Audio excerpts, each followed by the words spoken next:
Temos um mapa, Sol Aquário de 10ª casa, Lua Câncer. Boris Yeltsin foi presidente da Rússia. Sol de 10ª casa, o indivíduo vai ser conhecido pelo seu nome e a profissão. Então, toda a vida desse indivíduo fica girando em torno da sua projeção profissional. A lua Câncer é aquela lua que tenta cuidar das pessoas. Como está na 3ª casa, o indivíduo vai ter dificuldade de operacionalizar o seu dia, tornando várias vezes a relação dele com as tarefas tumultuada, truncada e que não gera satisfação. Temos o mapa Sol Aquário 12ª casa, Lua Escorpião de 9ª, Princesa de Mônaco, Caroline. Sol de 12, o indivíduo tende a fazer profundas reflexões o tempo todo. E para poder entender o que está acontecendo com ele. Ele tem sensações, pensamentos, tudo afeta muito ele. Então ele precisa fazer uma profunda reflexão para lidar com isso. Isso leva tempo e tira o indivíduo do círculo normal das relações que as pessoas têm. A Lua, 8ª casa, torna o indivíduo muito conectado com outras dimensões, outros planos de vida, outros tipos de vida. Isso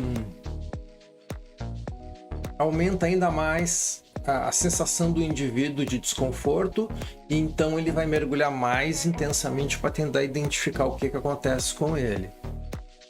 Requer da pessoa, assim, é uma combinação de mapa que vai exigir da pessoa um gasto energético brutal. A pessoa tem pesadelo, a pessoa tem uma tendência a deprimir, o que acontece não legal perto dela afeta demais ela, então tem que cuidar. Temos o mapa Sol Aquário e Lua em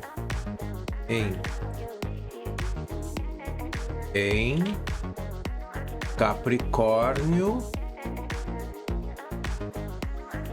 tudo na 12. Frederic Delius é compositor. Sol e Lua na 12 é para matar. O indivíduo fica muito focado em prestar atenção nas sensações que ele tem, nos pensamentos que ele tem. Isso é o tempo todo o tempo, e tende o indivíduo a ficar mais isolado para tentar ver o que é que causa aquelas sensações nele, e aí ele fica buscando dentro dele as razões daquilo, o que faz com que o indivíduo se isole do convívio com as outras pessoas. Outro exemplo de Sol e Lua em Aquário, só que agora é na 12, é no mapa do Havelock Ellis, médico, psicólogo, trabalha com questões sexuais, nasceu em 1859, percebeu a rebeldia do Burina. Então, Sol e Lua de 12 costuma dar para o indivíduo uma super enfoque a sua vida baseado no que acontece dentro dele. E essa viagem de introspecção faz com que o indivíduo se exclua da sociedade. Então, ele prefere muito mais estar consigo mesmo do que com as pessoas. Como isso no início da vida é menos perceptível, porque a demanda de exigências faz com que a pessoa tenha que estar interagindo, mas com o passar do tempo, essa tendência vai ficando forte e intensa. É importante entender que Quando o Sol e a Lua estão na 12, o indivíduo não se envolve demasiadamente com ações externas.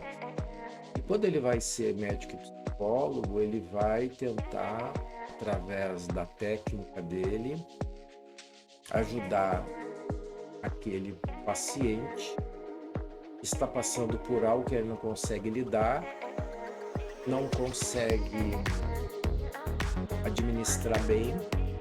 Então ele, com um caráter revolucionário de revisitar os conceitos e simplesmente analisar o fato e ir além daquele raciocínio normal que as pessoas fazem.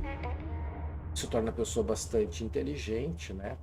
Explora bastante essas percepções, e aí, se é uma pessoa que se dedica ao estudo, ele vai aliar o estudo dele com o estudo dele, né?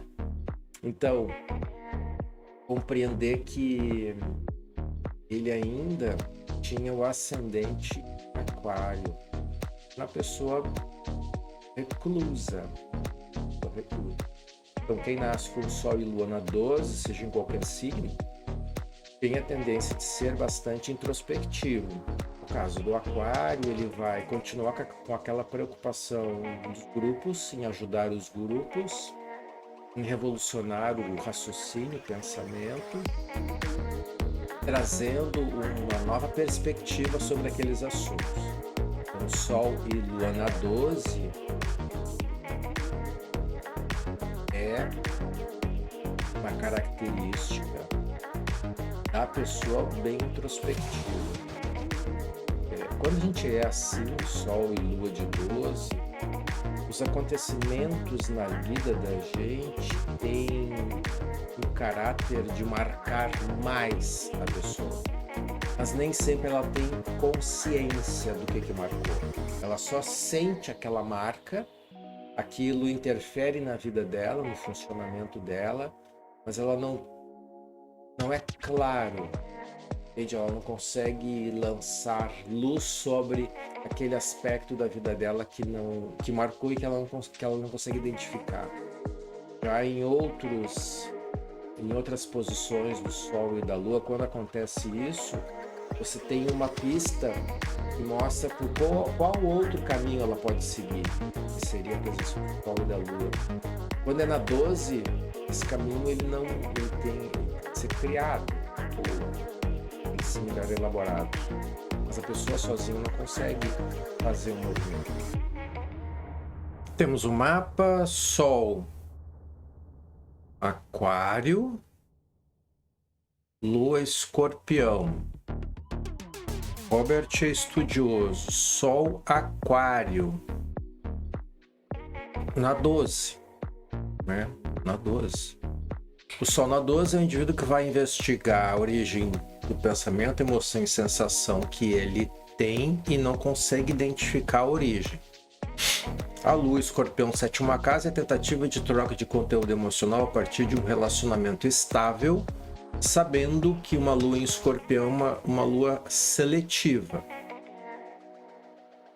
Temos o mapa Sol Aquário, casa 12, Lua Áries, segunda casa. Sol na 12, o indivíduo vai analisar a origem dos pensamentos, emoções e sensações que ele tem e não consegue identificar a origem. A Lua Áries na casa 2 é a tentativa de trocar conteúdo emocional a partir da perspectiva do quanto o indivíduo precisa para se sentir seguro. Temos o mapa Sol Aquário, casa 12, Lua Áries, segunda casa. Sol na 12, o indivíduo vai investigar a origem dos pensamentos, emoções e sensações que ele tem e ele não consegue determinar. Lua na casa 2, tentativa de trocar conteúdo emocional a partir da perspectiva do que aquilo torna ele mais seguro ou inseguro, lembrando que, como é Áries, a possibilidade de que ele funcione muito pela provocação e pelo desafio. Temos Sol Aquário, Lua Touro, Somerset é um ator. Somerset, escritor. Então vamos lá. Sol de 11ª casa. Bom, tá no ambiente dele, né? 11ª casa. Em tese, essa pessoa, ou qualquer pessoa que nasce com o Sol na 11ª casa, vai ter muitas amizades. E com essas amizades, ele vai tanto trocar afeto, como buscar inspiração e aprender a pensar. A Lua Touro de 2ª casa sugere que ele vai ficar procurando no emocional, ou de uma forma emocional, obter a forma mais segura, o que torna essa pessoa mais segura emocionalmente falando. No entanto, este mapa sugere que o indivíduo vai ter uma dificuldade em lidar com a autoridade e pode entrar em trajetória de colisão com muita facilidade com as autoridades, né? Ou qualquer pessoa que esteja hierarquicamente acima. O ascendente Peixes dá uma empatia, uma sensibilidade do indivíduo até de se colocar no lugar do outro. Some-se a isso essa Lua em Touro com o Plutão, que é uma sensação constante de perda, de insegurança, de algo que pode acontecer a qualquer momento e que não é agradável. Então, a gente tem que ficar atento quando tem essas configurações de mapa para entender o que é real, o que é uma impressão a partir de uma vivência que eu tive, é uma projeção que eu estou fazendo para algo no futuro ou no presente, ou no futuro próximo ou quase no presente, que eu estou colocando como um problema, estou atribuindo um problema, criando para mim uma angústia. Então isso é importante ficar atento. Então, Sol de 11ª casa, um envolvimento muito grande com as amizades. Lua na 2ª casa, a preocupação do que me torna seguro. Temos o mapa Sol, Aquário de 11ª casa, Lua de 7ª casa em Sagitário. Brendan Benham é um dramaturgo. Quem nasce com o Sol, assim, ele primeiro vai viver junto com os amigos. A relação que ele tem com os amigos é praticamente igual à relação que ele tem com a família, ou seja, ele estende para o vínculo de amizade o caráter família.